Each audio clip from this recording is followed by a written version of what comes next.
এই দেখুন আমার মিষ্টিটা জাম করতেছে। আমার মিষ্টিটাকে আমি টিপে ছেড়ে দিচ্ছি, চলে আসতেছে। আসসালামু আলাইকুম, আশা করি আপনারা সবাই ভালো আছেন। আজকে আমি তৈরি করে দেখাবো সকলের প্রিয় একটি স্পঞ্জ মিষ্টি। এমন কেউ নেই যে এই স্পঞ্জ মিষ্টিটি পছন্দ করে না। তো এই সুস্বাদু মিষ্টিটি আপনারা কিভাবে খুব সহজেই ঘরোয়া পদ্ধতিতে তৈরি করতে পারেন, তাই আমি আজকে আপনাদের মাঝে তৈরি করে দেখাবো।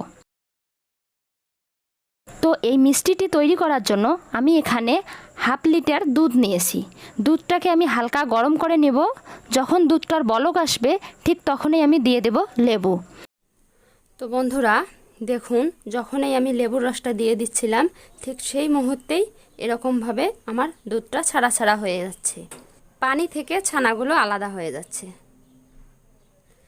এখন আমি হালকা হালকা করে নাড়ব, খুব বেশি নাড়ানো যাবে না, না হলে দলাগুলো, শক্ত দলাগুলো আলাদা আলাদা হয়ে যাবে।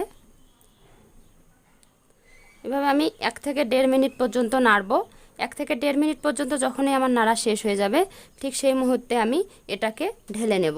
এটাকে আমি একটা চালনিতে ঢেলে দেব, দিয়ে এর ছানাগুলোকে আলাদা করে নেব, পানিটাকে ফেলে দেব। তো বন্ধুরা আমার ছানা রেডি হয়ে গেছে। এখন আমি এটাকে চালনিতে ঢেলে নেব। এখানে আমি একটি চালনিতে একটি কাপড় দিয়েছি। চালনিতে কাপড়টা দেওয়ার পর এখন আমি ঢেলে দেব আমার সেই দুধের ছানাগুলোকে।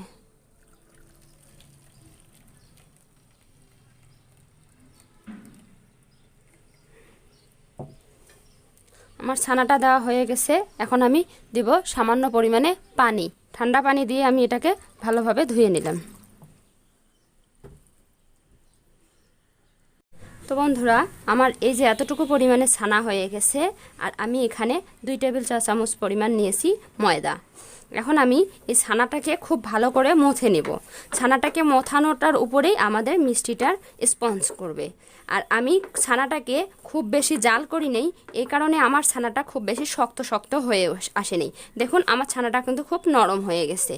এভাবে আপনারা নরম করে নেবেন, নয়তো বেশি জাল করলে কিন্তু আপনার ছানাটা শক্ত হয়ে যাবে, তখন আপনার মথে নিতে কষ্ট হয়ে যাবে। এখন আমি এই ময়দাটাকে ছানার সঙ্গে সুন্দর করে মথে নেব। মথে নেওয়ার পর মিষ্টির আকৃতি দেব।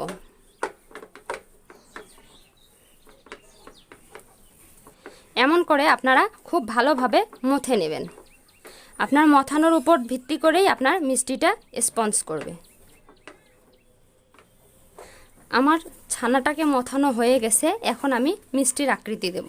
এটাতে খুব বেশি পরিমাণে মিষ্টি হবে না। এটা হচ্ছে আমি 3টা থেকে 4টা করতে পারতাম, কিন্তু আমি 3টা থেকে 4টা করব না, আমি একটু বড় আকৃতির করব।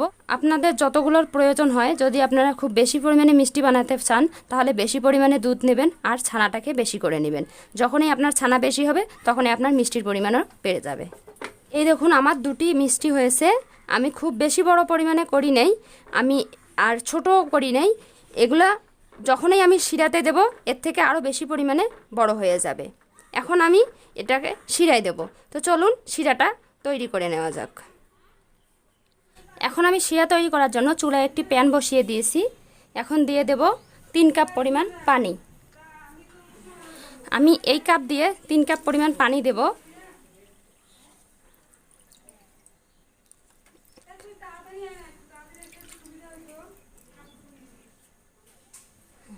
এই কাপ দিয়ে আমি 3 কাপ পরিমাণ পানি দিলাম। পানিটা একটু হালকা গরম হয়ে এসেছে। এখন আমি দিয়ে দেব 1 কাপ পরিমাণ চিনি।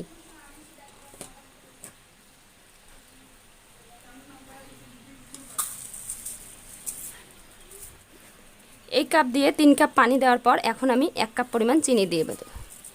চিনি দিয়ে দিলাম। চিনি দেওয়ার পর এখন আমি এটাকে শিরা বানাবো।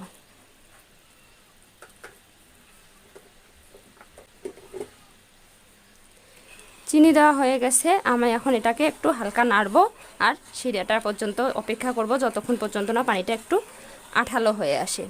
পানিটা আঠালো হয়ে আসলে আমি বুঝতে পারবো যে আমার শিরা তৈরি হয়ে গেছে। তবে এই স্পঞ্জ মিষ্টি তৈরি করার জন্য শিরাটাকে খুব বেশি ঘন করা যাবে না, একটু পাতলা রাখতে হবে। এভাবে নেড়ে নেড়ে আমি শিরাটাকে একটু ঘন করে নেব। আপনারা শিরাটাকে খুব বেশি ঘন করবেন না, খুব বেশি ঘন করলে এই মিষ্টিটা খেতে ভালো লাগবে না। আর এই স্পঞ্জ মিষ্টিটা শিরাটাকে যদি আপনারা খুব বেশি ঘন করেন তাহলে এই স্পঞ্জ মিষ্টিটা কিন্তু শক্ত আঠালো হয়ে যাবে। মিষ্টি শিরাতে বলক আসা শুরু হয়ে গেছে। এ পর্যায়ে আমি দিয়ে দিলাম 3টি সাদা এলাচ। এখন আমি মিষ্টির শিরাটাকে একটু গাঢ় করে নেব। দেখি শিরাটা যেহেতু আমার একটু হালকা গাঢ় হয়ে এসেছে, এই পর্যায়ে আমি দিয়ে দিতে পারি মিষ্টিটাকে দিয়ে আমি চুলার আঁচটা একটু হালকা কমায় দিয়ে রাখবো। দিয়ে মিষ্টিটাকে আমি সিদ্ধ করে নেব। এখন আমি মিষ্টি দিয়ে দিচ্ছি। মিষ্টি দেওয়ার পর আমার চুলার আঁচটা আরও কমায় দিতে হবে, কিন্তু খুব বেশি আছে আমি মিষ্টিটাকে সিদ্ধ করব না। চুলার আঁচটা কমায় দিয়ে আমি মিষ্টিটাকে ঢেকে রেখে দেব। 10 থেকে 15 মিনিট জাল দেব। ঢাকনা দিয়ে দিলাম। ঢাকনা দিয়ে আমি অপেক্ষা করব 10 থেকে 15 মিনিট, যেন মিষ্টিটা আমার সিদ্ধ হয়ে যায়। আর চুলার আঁচটা আমি খুব লো করে দেব। লো আঁচে আমি মিষ্টিটাকে জাল করব। অনেক সুন্দর ফুলে গেছে এবং স্পঞ্জও করতেছে। আমি এখন এটাকে আপনাদেরকে সার্ভিং ডিশে সার্ভ করে দেখাচ্ছি। এই দেখুন আমার মিষ্টিটা জাম করতেছে। আমার মিষ্টিটাকে আমি টিপে ছেড়ে দিচ্ছি, চলে আসতেছে। এই দেখুন আমার মিষ্টিটা দেখতে অনেক সুন্দর হয়েছে। আমি এখন একটু টেস্ট করে দেখব কতটা সুন্দর হয়েছে। অনেক সুন্দর হয়েছে। আমি বাহিরের খাবার খুব কম পছন্দ করি, তাই যখনই যা খেতে ইচ্ছা করে আমি রুমে তৈরি করে খাই। বাজারে যে মিষ্টিগুলো তৈরি করা হয় সেগুলো নোংরা পরিবেশে এবং অপরিষ্কার অপরিচ্ছন্ন থাকে। আর এ কারণেই আমি রুমে তৈরি করছি। এরকম করেই আপনারা রুমে তৈরি করে খাওয়ার চেষ্টা করবেন। নিজেরাও সুস্থ থাকবেন, পরিবারের সবাইকে সুস্থ রাখবেন।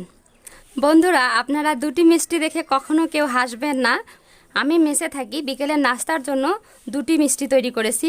আর যখন আপনি বেশি পরিমাণে তৈরি করবেন তখন অবশ্যই দুধটাকে বেশি দেওয়ার চেষ্টা করবেন। আর দুধ যখনই বেশি হবে তখনই আপনার দুধের ছানাটাও বেশি হবে আর মিষ্টির পরিমাণটাও বেশি হয়ে যাবে। তো বন্ধুরা, আমার মিষ্টির রেসিপিটি কেমন লাগলো সেটা আমাকে কমেন্ট বক্সে জানাবেন। আর যদি ভালো লেগে থাকে তাহলে লাইক করবেন এবং শেয়ার করে সকল বন্ধুদের দেখার সুযোগ করে দিবেন।